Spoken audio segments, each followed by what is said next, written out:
even mee in de komende projecten werd ik bij de chatvlog met dwaande ben. En ja, ik neem natuurlijk de vlogcamera ook over me heen. Dus je gaat mij weer op reis naar deze nieuwe projecten. Als allereerste, je had er al wel wat verjet, maar ga ik een rol vertolken in Battelenbossen.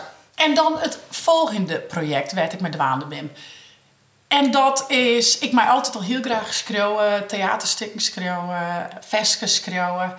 Maar het lijkt me altijd heel leuk om nog eens een bannenboek en dan bijna een beetje een prentenboek te schreeuwen. Dus dan maak me echt denken een beetje in dit genre. Project nummer 3 is toch wel echt een stukje spannender en een hele nieuwe uitdaging van mij. En dat is als het volgt. Ik ben vregen om het gezicht te worden van een nieuwe documentaire. Ja jongens.